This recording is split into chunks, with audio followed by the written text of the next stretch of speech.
Dear students, स्वागत है आपके अपने YouTube channel SKG English learning classes में। स्टूडेंट्स, जैसा कि हम पिछले वीडियो में वाक्य के प्रकार के बारे में पढ़ा कि कैसे एक वाक्य का निर्माण होता है और उसके कितने प्रकार होते हैं। जैसा कि बताया भी गया है कि वाक्य 5 प्रकार के होते हैं, जिसमें पहला जो सेंटेंस बताया गया था उदाहरण में असर्टिव सेंटेंस, असर्टिव सेंटेंस कथनात्मक वाक्य। कथनात्मक वाक्य क्या होता है? कथन का मतलब होता है बोल, यानी कि जो कुछ भी हम लोग बोलते हैं उसे बोली कहा जाता है और बोली को नाम दिया जाता है भाषा का। हिंदी, उर्दू, संस्कृत, जो भी जैसे जिस भाषा में हम बोलते हैं जो प्रचलन में होता है, तो उसमें असर्टिव सेंटेंस जिसे हम लोग कथनात्मक वाक्य कहते हैं। डिफिनेशन, इसका परिभाषा क्या होता है? The sentence which shows the sense of affirmation, ये मेन फैक्ट है। इस असर्टिव सेंटेंस के डिफिनेशन का ये मेन फैक्ट है। और निगेशन, ये दोनों आपका मेन फैक्ट है, जिसके अंतर्गत यह वाक्य बनता है। Negation is called an assertive sentence. फिर नीचे हिंदी भी दिया गया है परिभाषा में, वह वाक्य जो सकारात्मक एवं नकारात्मक, जिसे हम लोग निषेधात्मक भी बोलते हैं, एवं ये 2 बार हो गया है, सॉरी, नकारात्मक भाव प्रकट करता है, उसे कथनात्मक वाक्य कहते हैं। जैसे वह पत्र पढ़ रहा है, यानी कि काम करने वाला व्यक्ति सकारात्मक भाव के साथ काम कर रहा है। अगर प्रश्न किया जाए कि क्या वह पत्र पढ़ रहा है, तो उसका जवाब आएगा हाँ में। और जिस भी वाक्य का जवाब हाँ में आता है उसी को हम लोग सकारात्मक वाक्य कहते हैं। फिर से उदाहरण देखें, वह पत्र पढ़ रहा है, यानी कि कोई भी हो, वह पत्र पढ़ रहा है, तो काम जो है वह सकारात्मक भाव प्रकट कर रहा है। फिर दूसरा उसी का है, ये इसका एग्जांपल इंग्लिश में देखें, he is reading a letter, वह एक पत्र पढ़ रहा है। यानी कि कभी कभी एक का प्रयोग होता है सेंटेंस में, वह सिस्टम के अनुसार होता है कि जब कॉन्टिन्यूअस में होते हैं कि जब कोई काम हम एक ही साथ 2-3 नहीं कर सकते हैं, एक ही कर सकते हैं, तो ये लग जाता है इंडिफिनिट आर्टिकल के रूप में। फिर दूसरा देखें, वह पत्र नहीं लिख रहा है, वह पत्र नहीं लिख रहा है। यहाँ देखिए, आप देख सकते हैं वाक्य में नहीं लगा है। नहीं से आप समझ जाएंगे कि यह वाक्य नकारात्मक भाव प्रकट कर रहा है। इसका जवाब जो आएगा वह नहीं में आएगा, यानी कि नो। अगर प्रश्न किया जाए क्या वह पत्र लिख रहा है, तो इसका उत्तर होगा नहीं, वह पत्र नहीं लिख रहा है। इसलिए इस वाक्य को हम लोग नकारात्मक वाक्य कहते हैं। तो वही चीज आपके परिभाषा में लिखा हुआ है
जाता है, तो रामू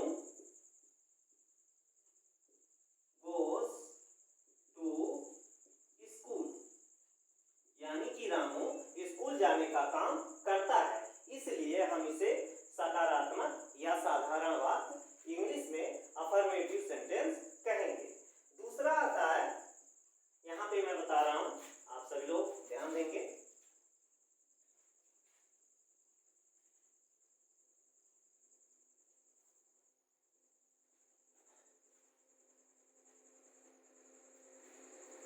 अफर्मेटिव सेंटेंस हो गया। फिर दूसरा आपका आता है असर्टिव सेंटेंस के पार्ट में निगेटिव सेंटेंस, जिसे नकारात्मक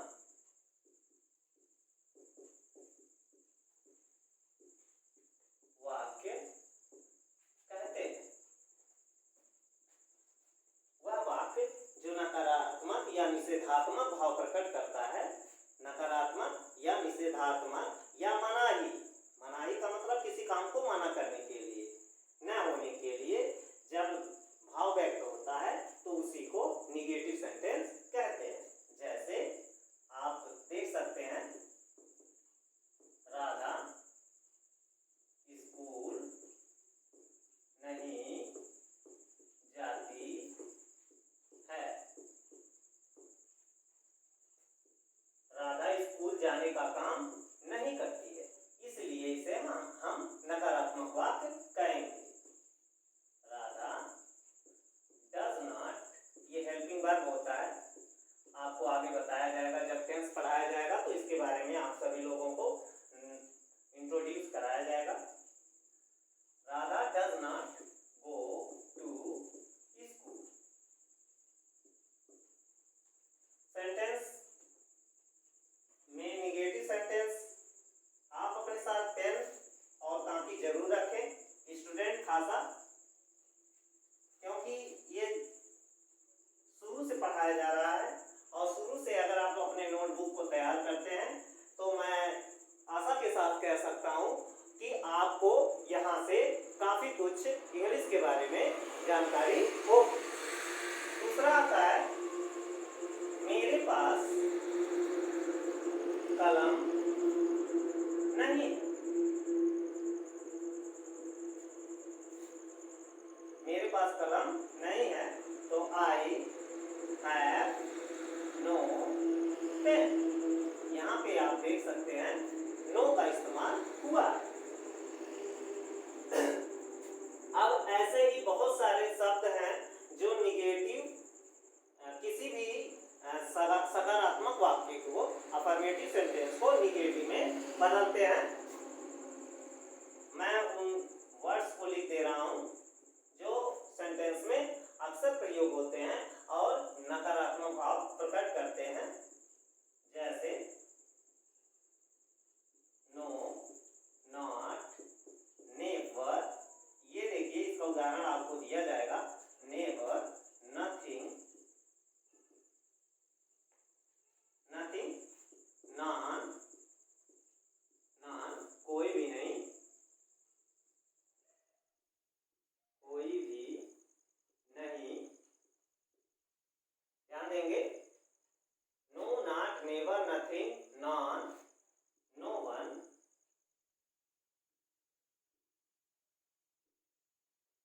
nobody,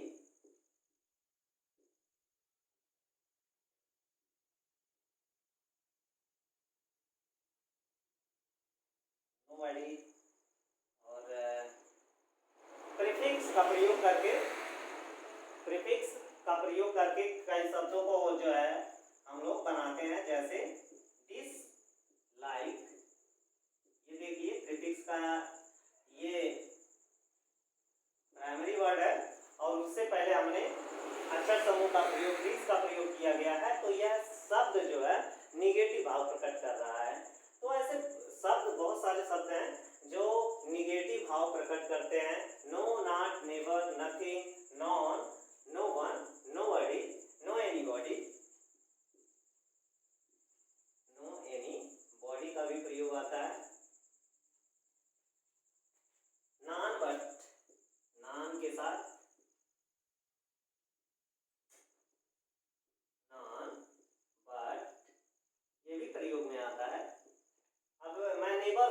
दे रहा हूं,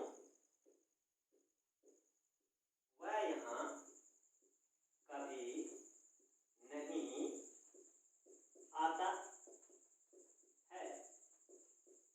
यहाँ देखिए कभी नहीं, इसे हम लोग एडवर्ब कहते हैं। जब पार्ट्स ऑफ स्पीच पढ़ाया जाएगा तो इसके बारे में आप सब लोगों को बताया जाएगा। वह यहाँ कभी नहीं आता है। ही नेवर, देखिए इसमें नॉट का प्रयोग नहीं होगा, नहीं को देख करके नो नॉट का प्रयोग ना करें, बल्कि कभी नहीं का भी ध्यान दें, यानी कि कभी उससे पहले आया है तो नेवर का प्रयोग होगा। ही नेवर कम्स हियर, वह यहाँ कभी नहीं आता है। तो स्टूडेंट्स, यह था असर्टिव सेंटेंस का प्रकार, जिसमें आप सभी लोगों को बताया गया कि असर्टिव सेंटेंस क्या होता है। असर्टिव सेंटेंस सकारात्मक एवं नकारात्मक अफर्मेशन और निगेशन सेंस प्रकट करता है, और उसी को हम लोग असर्टिव सेंटेंस कहते हैं। अब एक बार फिर देख लेते हैं। Group of words which makes complete sense is called sentence, and it has 5 kinds: assertive sentence, interrogative sentence, imperative sentence, optative sentence, exclamatory sentence. And assertive sentence I have already given the definition of assertive sentence. You can see here affirmative sentence and negative sentence.